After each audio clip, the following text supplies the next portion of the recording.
Welcome back. All right, so a couple days ago with my power rankings, I was looking at them, and there was a team I thought this team needs to be moved up, and then there was a team I said this team probably needs to be moved down. But I thought, I'm going to look it over. So I looked over every single game played in the National Hockey League from March 1st right through until March 30th. And then, of course, last night we had March 31st, today we had April 1st. So I continued updating the power rankings the last couple of days. But I went through all those for the top 16 teams to say, all right, which ones are in the right spots and which ones could I move around. And I still had some discretion in that, of course, but it does mean there's some big movement this week. So, absolutely some big movement. If I'm wearing Oilers, it means they probably moved up. Shouldn't be a surprise. Let's go ahead and start things off at number 32. At number 32, I apologize, didn't change. Columbus still number 32. They're close to 31 because the team that's at 31 is bombing out. So Columbus is 3-6-1 in their last 10. Number 31 this week, dropping one spot from last week, is Chicago. They're 2-8 in their last 10. Again, for Chicago, ever since the trades at the deadline, they've been kind of gutted. With Columbus, just everybody's hurt. Pretty much everybody. It feels like right now in the NHL, we are seeing a lot of debuts, a lot of new players, a lot of young guys coming in that, I wish them the best, but I keep thinking in the back of my mind, they probably either aren't ready or this shows just how far down the depth chart we've gone for this team, right? So that's going on with Columbus. It's going on in Chicago too because of just the amount of players that got moved, and they'd already done the teardown anyways before moving other players. All right, number 30. 1-8-1 in their last 10, and dropping one spot from last week, Anaheim. The Anaheim Ducks are now the lowest rated team in the Pacific, and it's the first time that I can remember that happening in a while where Anaheim's been at the bottom of the Pacific on this board. Now, that being said, the loss tonight against Edmonton, one of the many no mercy magnets that were given out today. There were 5 no mercy games today. 5 games that were decided by 5 or more goals. No overtime, no tension late in the game, are they going to come back? I didn't feel that with any of the games, so in some way it was actually really easy for me to follow everything. All right, so there you go. Number 30 is Anaheim. Number 29, dropping one spot from last week, Montreal. They're 4-6 in their last 10, so you'll notice I've started giving out the records over their last 10 games as well, as sort of an example. It used to be on the board before I had the puck board. I would actually have the record over the last 10 games of teams on the right-hand side of the board, which was kind of a tip as to who was probably going to be moving up and who was probably going to be moving down. In Montreal's case, they're 4-6 in their last 10. Are they competitive? Yes. Are they good enough to win? No. So there they are. Number 28, moving up 4 spots from last week. And I honestly thought about wearing their jersey for this video because San Jose. So 3 wins in a row, huh?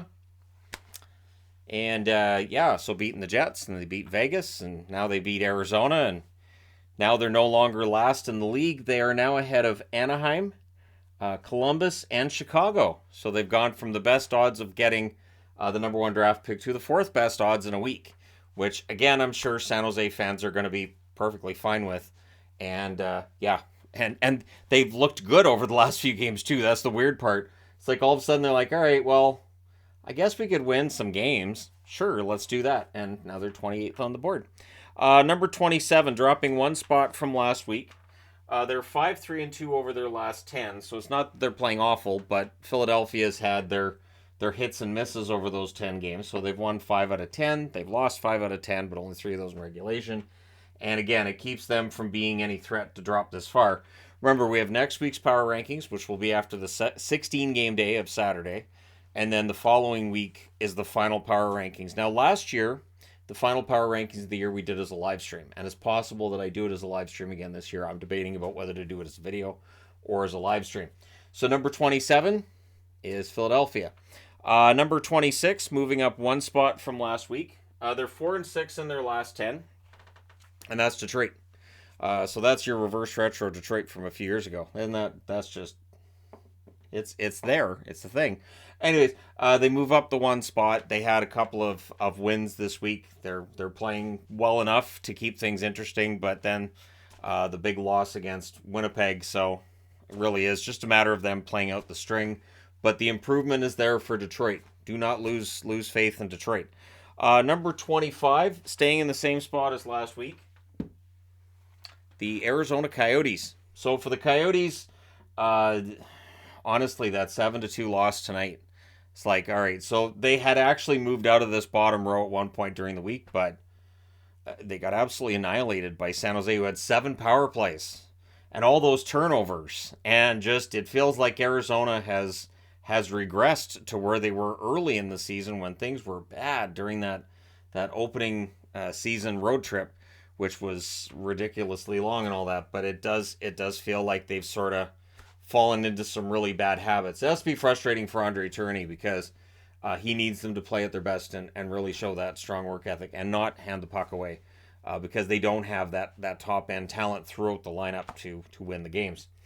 So moving out of the bottom row to number 24, same spot as last week, Washington.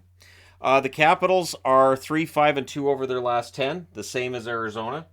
So they don't move up, they don't move down, and in all likelihood, their playoff dreams would have been vanquished for the most part with the results from today. Even though the Islanders lose and Pittsburgh loses, well, Florida wins, so it makes it that 1 point further from being a reality for them and for other teams that are chasing a playoff spot. So, yeah, for Washington, they are definitely in a position where they're going to miss the playoffs for the first time in a while. It's going to be weird not having them in the playoffs, but I do like seeing teams in the playoffs that we don't usually see in the playoffs. I like playoff turnover. Number 23, dropping 3 spots from last week.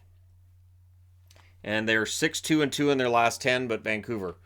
Some bad habits showed up for Vancouver. The defensive miscues showed up again. First against St. Louis, and then against Calgary. So these are not, it's not a situation where Vancouver needs to win, but some of the bad habits have come back. They did show some fight back against St. Louis, but again, just a lot of those bad habits. And it's tough, and you can see Tocchet's frustrated. But again, we're only a couple of weeks from the end of the season. Maybe guys are just distracted with the this is almost over kind of mindset, right? And they know they're not making the playoffs, so it might be tough to fire them up when they know they're not making the playoffs. Anyways, number 22, dropping 1 spot from last week. And they're 6-3-1 in their last 10, and that's St. Louis. So the Blues, they make a little bit of a drop, not a huge drop, but obviously with the loss today against Nashville, that was a rough one of the many no mercy games of the day. Easy to forget that one because that one was at 10 o'clock this morning my time, so if you've forgotten that game happened, I understand it. Again, Nashville, St. Louis, neither of them above the playoff line.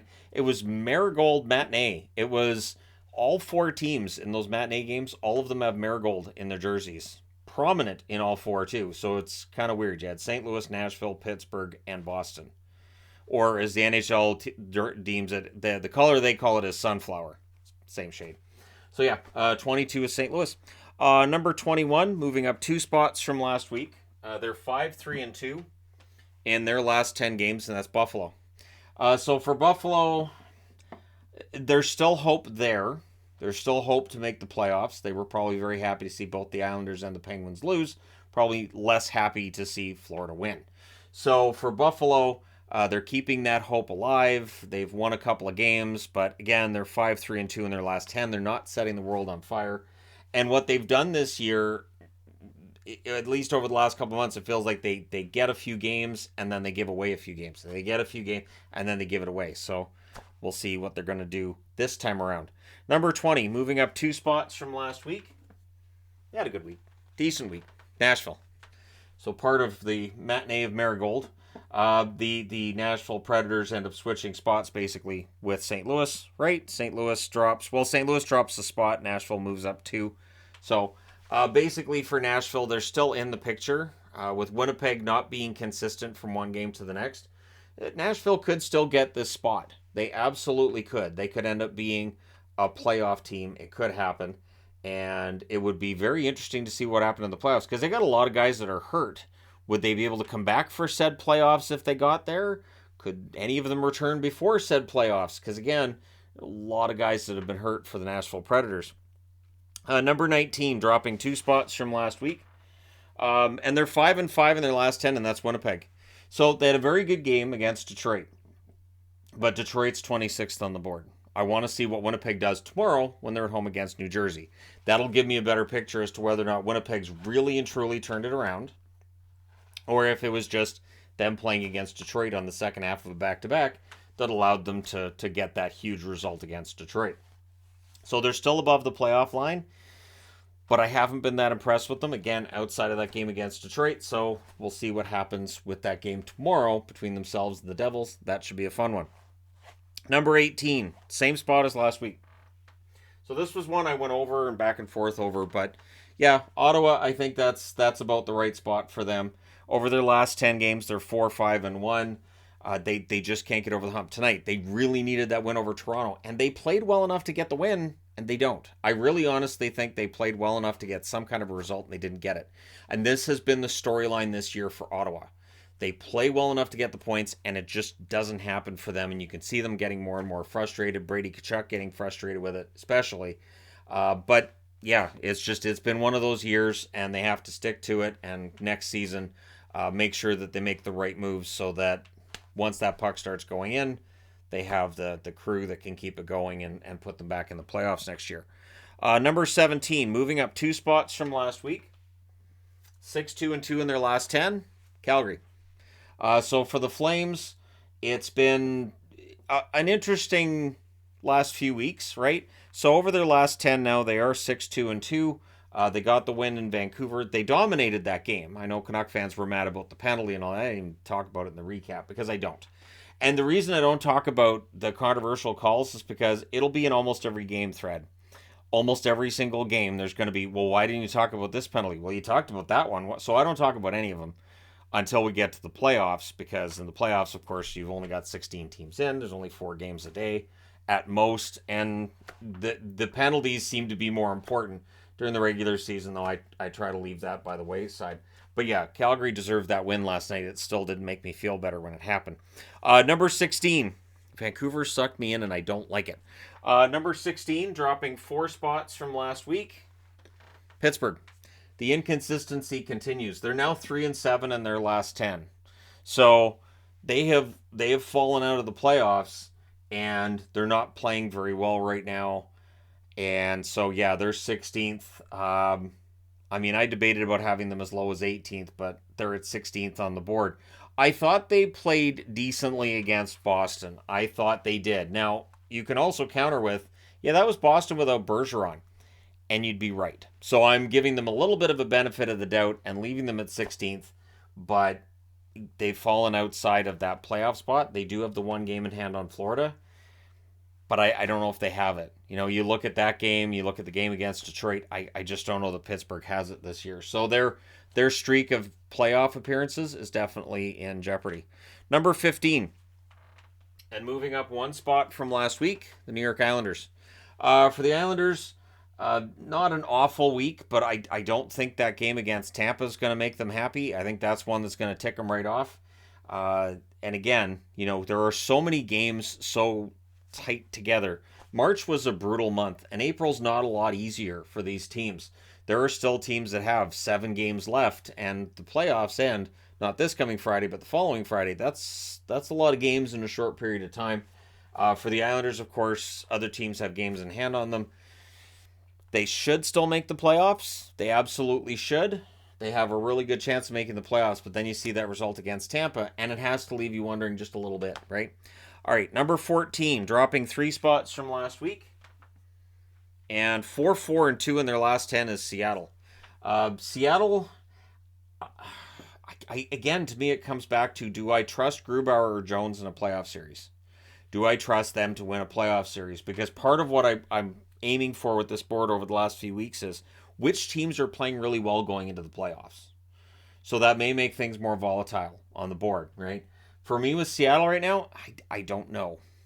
I just don't. And again, 4 wins in their last 10 games. They've had 2 excellent months this season. Outside of that, they've been about a 500 team, which should get them in the playoffs. But do they have a chance to win a series? So right now, Colorado, of course, taking over top spot. So if they're against Colorado or Vegas, is anybody taking Seattle in that first round? Because I know just personally, there's no way that I could stand here and argue that Seattle should be able to beat Colorado in the first round or Vegas. But it would be very entertaining to see a Vegas versus Seattle series. All right. Moving on to number 13 and moving up 2 spots from last week. Florida. Florida's 6-4 in their last 10.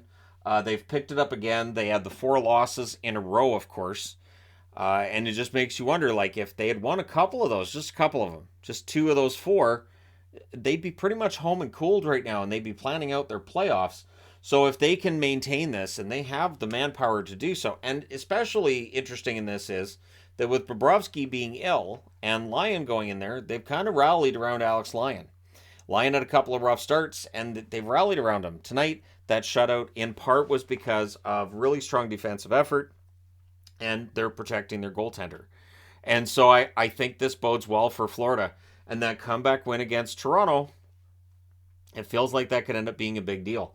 So the Panthers right now look like they are trending towards a playoff spot. Pittsburgh looks like they're trending towards not being in a playoff spot. We still got some games left to decide. Number 12, moving up 2 spots from last week as well, is Dallas.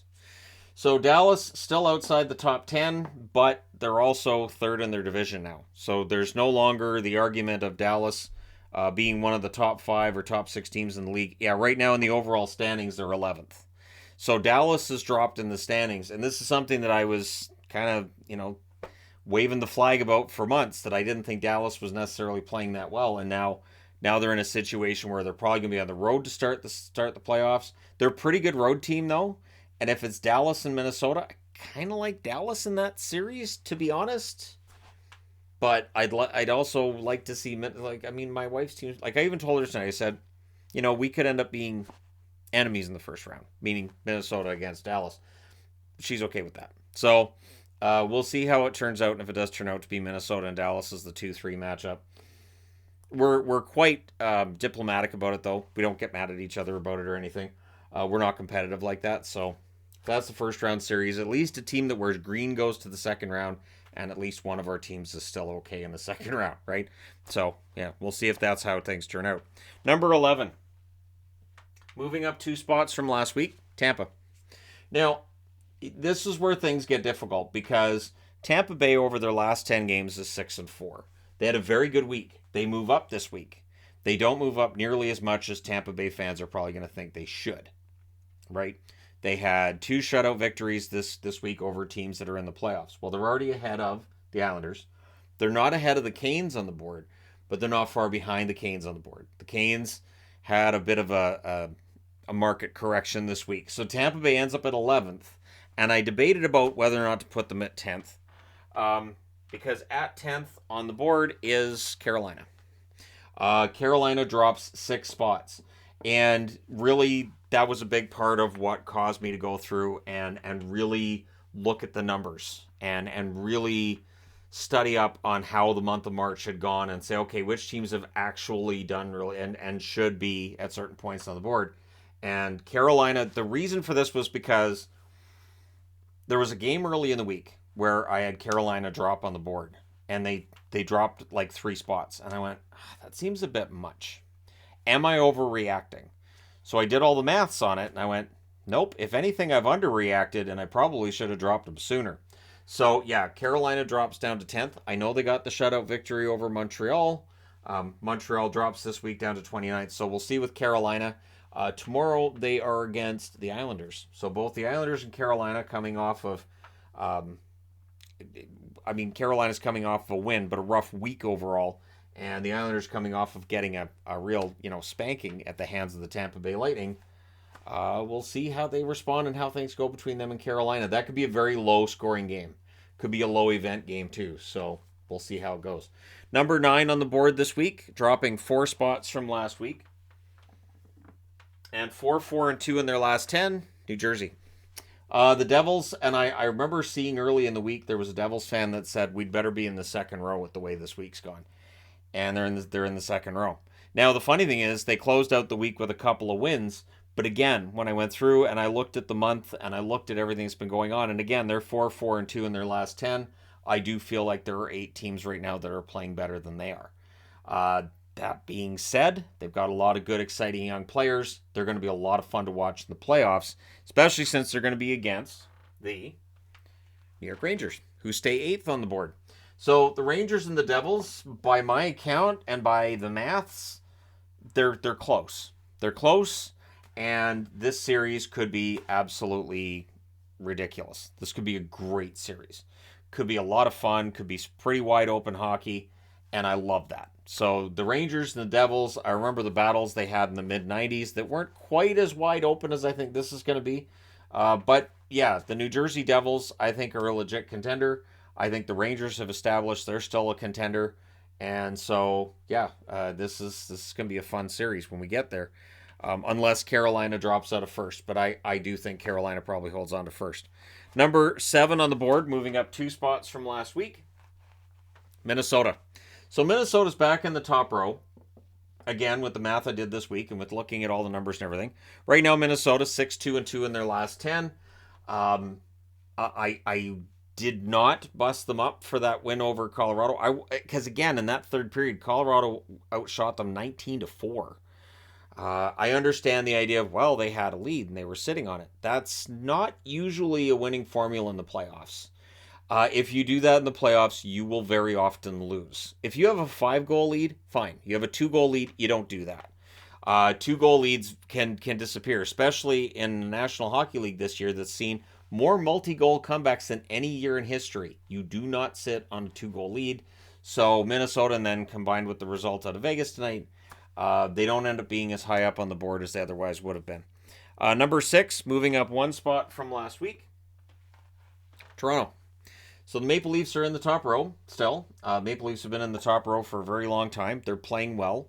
They are being underestimated on some level because of the jersey they wear. And if this was any other team with this much of a talented forward group and good defense, and the goaltending's been better than they get credit for, I think there'd be people saying, well, maybe they could win a cup. Look at that lineup. But people go and look at it and say that's the Toronto Maple Leafs. They're not allowed. I understand why. So I'm not gonna debate that. But 2 weeks from now, I cannot wait to see the start of that series between them and Tampa Bay. I think that series is going to be fantastic. And right now, I'm kind of leaning towards Toronto in that series. Just kind of leaning in that direction. We'll see if I still have the courage to lean in that direction come preview time 2 weeks from now. Number 5, dropping 3 spots from last week, is Vegas. Vegas Golden Knights.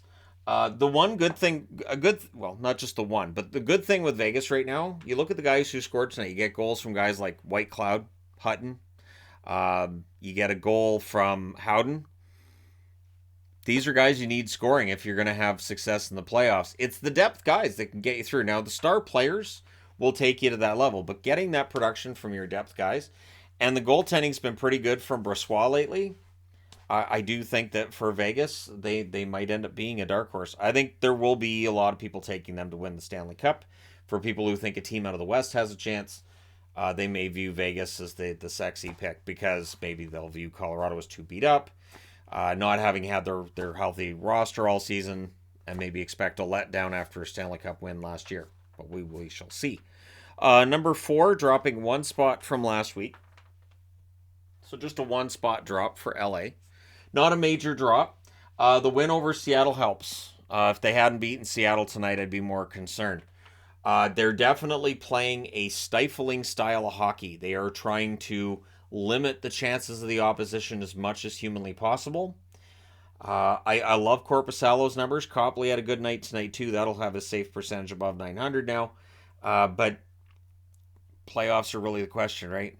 And so if it does end up being LA and Edmonton, that could be ridiculously entertaining because they're 2 completely different teams. And they know each other from last year, so familiarity breeds contempt. That's how that works. Number 3, moving up 3 spots from last week, Colorado. So the Avs are back in 3rd.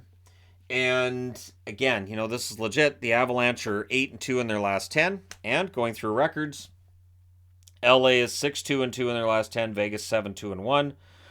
The Toronto Maple Leafs are 5-3-2. Minnesota 6-2-2, and the Rangers are 7-2-1. So, Colorado's been very good. The win over Dallas tonight felt like a statement game. That the embarrassment they suffered at the hands of Dallas last time out. Clearly they remembered that, and they weren't putting up with it tonight. So I was impressed with their game overall. I thought they played quite well, and so there they are. They're number 3 on the board. And number 2, moving up 8 spots. 8. Yeah, 8. And late in the season, too. Way to mess the whole thing up, Edmonton. So what caused Edmonton to make the huge jump is simple. They're winning games, and there's no argument to be made that they're lucky in these wins. Tonight was dominant over Anaheim. They had a bit of a slow start. Clearly, they took that personally. They're able to win games any way you want them to. And now the goaltending has gotten better. So Skinner with a big win. And now tonight, Campbell gets a shutout. I understand it's Anaheim, a team that has trouble scoring. But for Campbell and for the season he's had, that's still very important, right? So this is great news. The Oilers right now look pretty darn legit. And I think this is the best Oilers team I've seen since, I'd go back to 1988. The 1990 team that won the Stanley Cup, that was a really good underdog story. There'd been a lot of upheaval with the Oilers already once we got to 1990, and they sort of got hot at the exact right time. They got some upsets in there, and it was a great run, and it was a fun run. But I think this team is the most talented and focused I've seen an Oilers team since 1988. I go that far back. And in 1988, in the Stanley Cup final, they played against the Boston Bruins. So the Boston Bruins, 1988, did they win the President's Trophy that year? I know in 1990, I think Boston won the President's Trophy, and then in the final they met the Edmonton Oilers, and they lost. And that's something that has happened. So if you're looking at this board and thinking, well, what would happen if Boston played Edmonton in the final? I don't know that I would take Boston in that final just because historically it hasn't necessarily gone great for Boston. But I would love that if that was the final series. I think that would be just very, very entertaining to have Pastrnak, Bergeron, Marchand on one side, and on the other you got McDavid, Draisaitl, and many, many others. You have Ekholm on the blue line versus McAvoy. It would be fantastic. So the Oilers are getting hot at the right time. Boston, I don't think they're playing that well. And so what's weird is Edmonton's 9-0-1 in their last 10. And Boston's 9-1 in their last 10. And yet at the end of these games when they win them, all I keep thinking in the back of my head is, I don't know that they're playing at the top of their game right now. Which is scary, right? And yet at the same time, it's, so what's going to happen in the playoffs? But at any rate, Boston's still number 1. They've won 9 out of 10. I don't know what else to say. They're number 1 on the board. There's not an argument I can make to take Boston out of first this year. So there you go. Let me know your thoughts in the comment section below, as always. Don't forget to hit like and subscribe if you're browsing your way through. You just happened upon this video. Thank you guys so much for watching, for all your support. I will talk to you again soon.